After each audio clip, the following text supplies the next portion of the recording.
ये मानव का चोला जो हमें मिला है, गोस्वामी जी महाराज मानस में कहते हैं कि बड़े भाग मानुष तन पावा।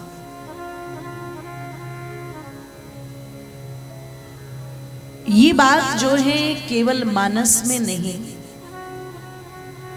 मानस तो बहुत बात की रचना है, राजा अकबर के काल की, मुगलों के काल में लिखी गई। उससे पहले हमारे जितने भी ग्रंथ, वेद, शास्त्र, उपनिषद आदि, वो सब इस बात को कहते हैं कि मानव का चोला मिलना बड़े सौभाग्य की बात है। उसका कारण, क्योंकि मानव के इतर जितने भी शरीर हैं, चाहे छोटी से छोटी चींटी का हो या विशालकाय हाथी का हो, ये सब भोग योनि में है। और भोग योनि की सबसे बड़ी एक बात होती है कि वहां बंधन है, और बंधन कभी भी किसी को अच्छा नहीं लगता। तोते को सोने के पिंजरे में रख करके उसके सामने कहीं अमरूद काट के रख दिया, सेब रख दिया, बादाम रख दिए, काजू रख दिए, हरी मिर्च रख दी,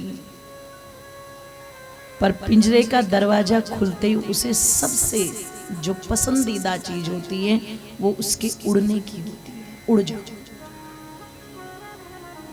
उसे टाइम टू टाइम पानी नहीं चाहिए, टाइम टू टाइम वे चीजें नहीं चाहिए, उसे अपनी आजादी चाहिए। स्वतंत्रता सबको प्रिय होती है और परतंत्रता ही दुख का कारण होती है। आप किसी को परतंत्र बना रहे हैं, वही दुख का कारण।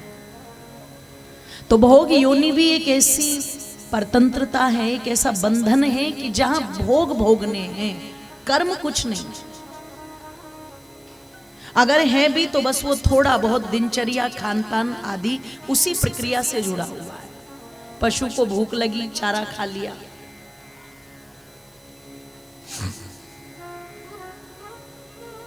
लेकिन जो मानव योनि है, कहा ये भोग में तो है, लेकिन इसमें कर्म करने की स्वतंत्रता भी है। आप घर से चल करके कथा स्थल तक आ गए, ये स्वतंत्रता ही तो है।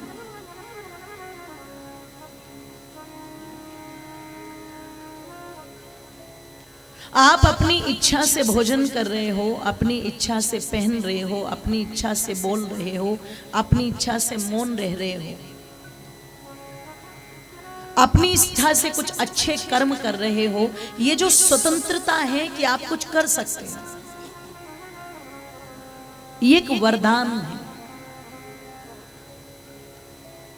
और मेरी माताओं बंधुओं, व्यक्ति कर्म करके, मेहनत करके, पुरुषार्थ करके बीमार नहीं होता। हाँ, खाली बैठ करके बीमार जरूर हो जाता है।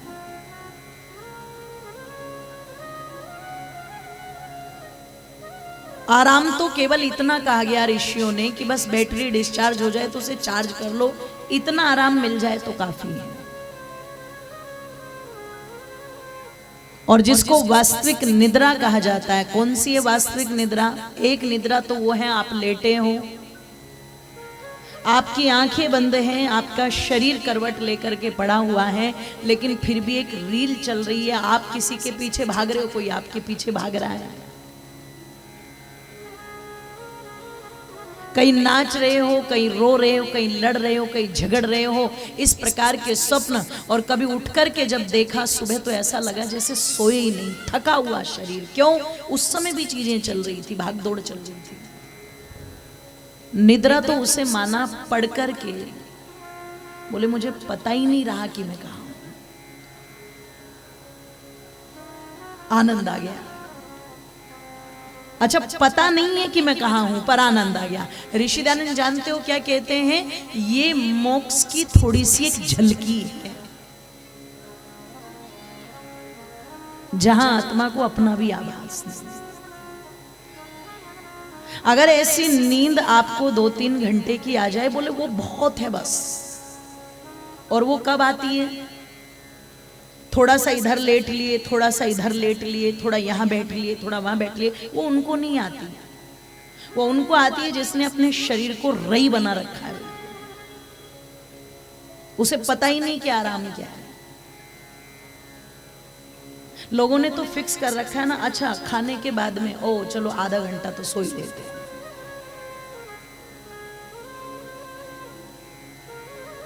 जबकि बड़े बुजुर्ग पहले लोग क्या करते थे, सुबह सुबह बिस्तर उठा देते थे, हैं जी? चारपाई खड़ी हो जाती थी कि नहीं खड़ी हो जाती थी? चारपाई खड़ी कर देती थी साइड में, करो इसे साइड में खड़ी। अब वो कब बिछेगी? वो शाम को ही बिछेगी, बस सोने के समय, उससे पहले नहीं। हाँ, घड़ी 2 घड़ी किसी के पास टाइम है तो लेट लो, नहीं तो कोई बात नहीं। तो जो दिन में काम करेगा उसे रात को वास्तव में अच्छी निद्रा आती है। ओ मेरी माताओं बंधुओं,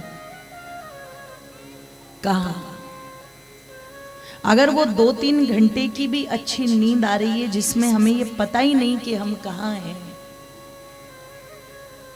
तो वही आप में इतनी ऊर्जा भर देती है, इतनी ऊर्जा भर देती है कि आप फिर वैसे के वैसे। और जिन्होंने आराम कर कर के शरीर तोड़ दिया, उनकी तो बात ही नहीं कर रहे, क्योंकि वो तो उठते भी मरते हैं और बैठते भी मरते हैं। हाय मर गया, हाय मर गया।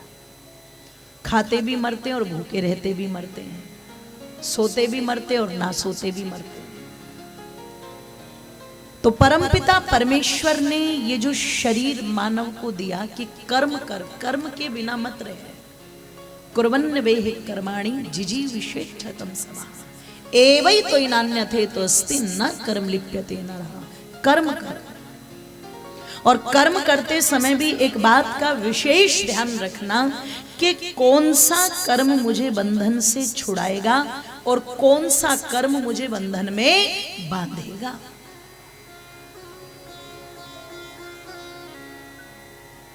अब अगर सीधी सीधी सी परिभाषा कर दी जाए तो दुनिया में जितने भी दुष्कर्म हैं, कुकर्म हैं, वो सब बंधन में बांधने वाले। ये साधारण सी परिभाषा है। और मेरी माताओं बंधुओं, दुनिया में जितने भी शुभ कर्म हैं वो आपको योग की ओर ले जाने वाले, भक्ति की ओर ले जाने वाले, ईश्वर से जोड़ने वाले कर्म हैं। जिस कर्म को करने में आपके अंदर भय, शंका, लज्जा, ये 3 चीजें उत्पन्न हो रही हैं, उस कर्म को दुष्कर्म मान लेना, कुकर्म मान लेना। और जिस कर्म को करने में आपको कोई भय नहीं है, कोई शंका नहीं है, कोई लज्जा नहीं, वो कर्म यदि आप कर रहे हैं, आपको सोचना नहीं पड़ रहा है कि अगर मैंने ये कर दिया तो इसमें समाज का कोई अहित तो नहीं है, लोगों का कोई अहित तो नहीं है।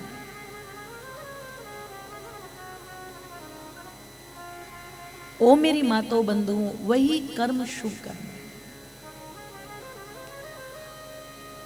और वास्तव में शुभ कर्मों को करने के लिए भगवान ने मानव का चोला दिया। इसलिए का उद्यानम ते पुरुषनावियानम, ये जो नौका तुझे प्राप्त हुई है ये तो इस पार से दूसरी पार जाने के लिए है, और तेरी यहाँ की भी यात्रा सुखद हो इसलिए भी शुभ कर्म कर, तेरी आगे की यात्रा भी सुखद हो इसलिए शुभ कर्म कर, क्योंकि ये शुभ कर्मों की जो पैकिंग है, शुभ कर्मों का जो कॉन्सेप्ट है, यही तेरे सुख का सबसे बड़ा कारण है। इसलिए इस भारत के बहुत बड़े उद्योगपति स्वर्गीय श्री रतन जी टाटा, वो कहते हैं मैं एक समय सोचता था मैं खूब धन कमाऊं तब मुझे सुख मिलेगा, मैंने वो करके देखा। और धन कमाना कोई बुरी बात नहीं है, अगर रास्ता नेक है और अच्छा है तो खूब धन कमाना चाहिए। वयम श्याम पतयो ऋणाम, हमारे जो शास्त्र हैं वो इस बात को कहते हैं। ओ मेरी मातो बंधुओं, पता चला कि रतन टाटा जी कह रहे हैं धन कमाने में मैं सुख समझता था, मैंने कमाया, लेकिन जिसको सुख कहा जाता है, आनंद कहा जाता है, मैं आश्वासन देकर के नहीं कह सकता कि उसकी प्राप्ति मुझे हो गई। ठीक है, मैं अपना कार्य कर रहा था। दूसरा मैंने सोचा जिसकी इमेज इतनी अच्छी हो, अगर वो उस इमेज पर एक वर्क चढ़ा ले, और वर्क किस चीज की, ब्रांडेड चीजों की, हो सकता है उनसे अच्छा सुख मिले, वो भी करके देखा, वहां भी वो अनुभूति नहीं थी। अच्छा पहनना चाहिए, सामर्थ्य दिए भगवान ने, लेकिन इस बात को समझने की कोशिश करना कि हम सुख को कहां जोड़ लेते हैं।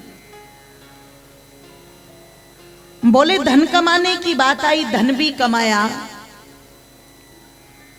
अच्छे वस्त्र पहनने की बात आई, वो भी पहने, लग्जरी चीजों का प्रयोग करने की बात आई, वो भी किया। लेकिन एक दिन अचानक मेरे एक मित्र ने कहा, इतना पैसा है तुम्हारे पास, चलो मेरे साथ विकलांग बच्चों का एक विद्यालय है, उसमें चलो मेरे साथ। और बोले जब वो मुझे अपने साथ विकलांग बच्चों के विद्यालय में लेकर के चला गया, और मैंने वहां पर बच्चों को देखा, तो एक बच्चा ऐसा था जिसको एक व्हील चेयर की आवश्यकता थी।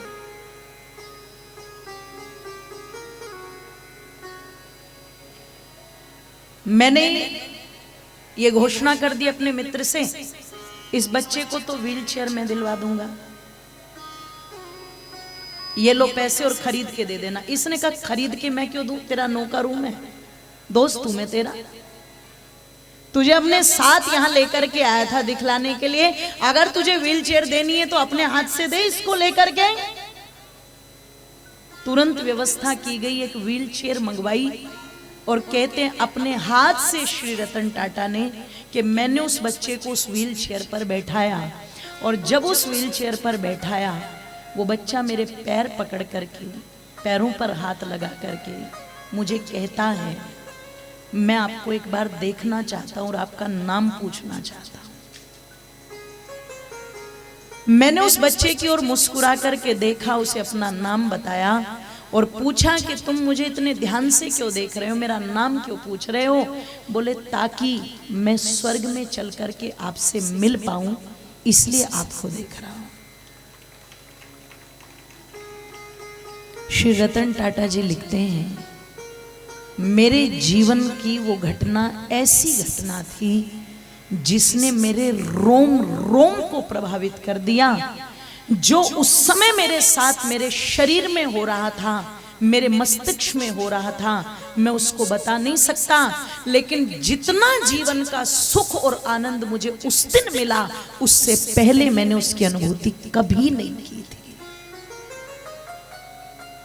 और वही श्री रतन टाटा थे जो भारत के एक बहुत बड़े भामाशाह थे। और सबसे बड़ी विशेषता जानते हो क्या थी? कि उन्होंने उस दान को दे करके कभी भी क्रेडिट लेने वाली चीजें अपने साथ नहीं जोड़ी। दाएं हाथ से दिया और बाएं हाथ को पता तक भी नहीं लगा।